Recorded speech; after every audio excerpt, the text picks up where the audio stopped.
তরুণদের জন্য হয়তো আজকে আপনাদের সামনে আমি কথা বলতে পারতেছি। আমি মানুষের বাড়ি বাড়ি গিয়ে আমি হলো সমস্যার সমাধান করে দিয়ে আসি। আমার রাজনীতি শুরু ১৯৯০ সাল থেকে। আমি বিএনপি থেকে জড়িত। প্রথমে আমি আমার ইউনিটের সভাপতি ছিলাম। তারপরে গোবিন্দপাড়া ইউনিয়ন কমিটির আহ্বায়ক ছিলাম। আমার হিতাকাঙ্ক্ষী ব্যক্তি ছিল মোখলেছুর রহমান মোখলেছ ভাই, উনি ইন্তেকাল করেছেন। উনি আমাকে উদ্যোগ দিয়ে বলেছেন যে তোকে হলো সামনে হলো নির্বাচন হলো করতে হবে, ইউনিয়ন পরিষদ নির্বাচন। ২০১৬ সালে ইউনিয়ন পরিষদ নির্বাচনে আমি দলীয় মনোনয়ন না পাওয়াতো আমি হলো স্বতন্ত্র হিসাবে নির্বাচন করি। ২০১৬ সালের নির্বাচনে দুইবার নির্বাচন হয় বাগমারা দুইবার নির্বাচন হয়। আমার চক্রান্তমূলকই আমাকে ১২৬ ভোটে ফেল করে দেন।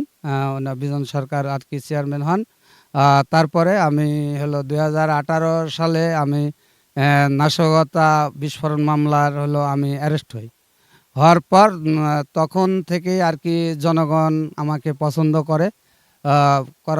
করে এই হিসাবে আমি ২০২২ সালে আমি নির্বাচন করি ৫ই জানুয়ারিতে। ২০২২ সালে ৫ই জানুয়ারিতে আমি হলো জয়লাভ করি। এটাই আমার ইচ্ছা ছিল যে আমি জনপ্রতিনিধি হয়ে আমি হলো ইউনিয়নের সেবা করব। আমি সেবা দিয়ে আসছি একবারে, সেটা হলো নিখুঁতভাবে। আমার হলো ইউনিয়নের সেবায় কোনো মানুষ অসন্তুষ্ট হয় না, কোনো দণ্ড জরিমানা আমি হলো করি না। আমি মানুষের বাড়ি বাড়ি গিয়ে আমি হলো সমস্যার সমাধান করে দিয়ে আসি। এটাই আমার আশা ভরসা। শুধু আমি জনগণের সেবা করব, এটাই আমার আশা ভরসা।